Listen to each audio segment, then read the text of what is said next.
रामपुर नाम के एक छोटे से गांव में राजू नाम का एक 18 वर्षीय लड़का रहा करता था। राजू अनाथ था। उसकी माँ उसे जन्म देते ही चल बसी और उसके पिता ही उसे पालने के एकमात्र सहारा थे। जब राजू 8 साल का था तो उसके पिता किसी काम से जंगल गए और फिर कभी लौटकर नहीं आए। उसके बाद राजू पूरी तरह अकेला हो गया। राजू गांव की एक टूटी फूटी झोपड़ी में रहता था। उसके घर के पास ही गांव का सरपंच और उसकी पत्नी रहते थे। उनकी अपनी कोई संतान नहीं थी, इसलिए राजू के माता पिता के गुजर जाने के बाद उन्होंने ही राजू को पाला। ये लो राजू बेटा, ये खाना खा लो और अगर कम पड़े तो मुझसे आकर ले लेना। अरे मौसी, मैं कब तक आपके ऊपर बोझ बनकर बैठा रहूंगा? अब तो मुझे शर्म आती है। अरे बेटा, ये तुम कैसी बातें कर रहे हो? अगर तुम हमारे अपने बच्चे नहीं हो तो इसका मतलब थोड़े ना है कि तुम हम पर कोई बोझ हो। आगे से ऐसी बात मत करना। चुपचाप ये खाना खाओ। यह कहकर सरपंच की पत्नी सीमा वहां से चली गई। राजू ने आराम से खाना खाया। खाने के बाद जब वह झोपड़ी से बाहर निकला तो सामने ही सरपंच दिखाई दिए। राजू ने उन्हें देखा और सीधे उनके पास जा पहुंचा। राजू बेटा, खाना खा लिया है ना? जी सरपंच साहब, अभी अभी मौसी खाना देकर गई थी और मैं वही खाकर घर से निकला हूँ। हाँ, अच्छा किया। अब तुम बड़े हो गए हो बेटे, अपना ख्याल रखना सीखो। जी सरपंच जी, 8 वर्ष की उम्र से लेकर अब तक आप ही मेरा ख्याल रखते आए हैं, पर अब मुझे शर्म आने लगी है।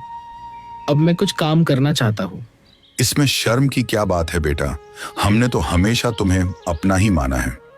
लेकिन अगर तुम्हारा मन फिर भी कुछ करने का है तो सुनो, गांव के पास वाला जंगल अब पहले जैसा खतरनाक नहीं रहा।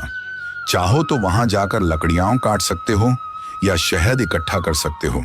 जी सरपंच जी, मैं कल ही जंगल जाऊंगा। अब समय आ गया है कि मैं अपने लिए और आपके लिए कुछ कर दिखाऊं। अगले दिन राजू एक कुल्हाड़ी लेकर जंगल की ओर चल पड़ा। कुछ ही देर में वह जंगल पहुंच गया। जंगल में कदम रखते ही उसने सोचा, कुछ भी कहो, सरपंच जी ने बचपन से लेकर अब तक मेरी बहुत मदद की है।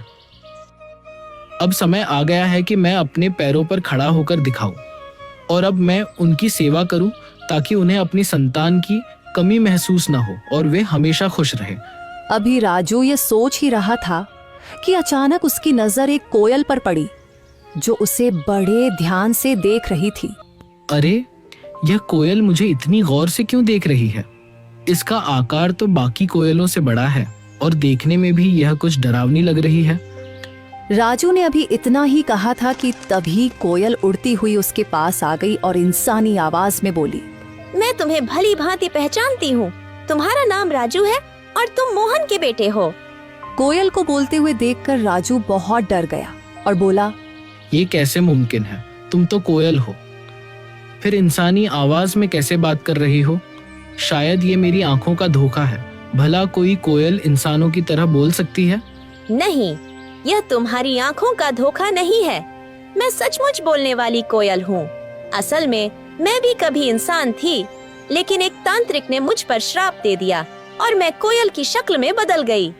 मैं तुम्हारे पिता के रहस्यों के बारे में सब कुछ जानती हूँ। वे कुछ समय पहले जंगल गए थे और फिर कभी वापस नहीं आए। अरे, न जाने कौन हो तुम।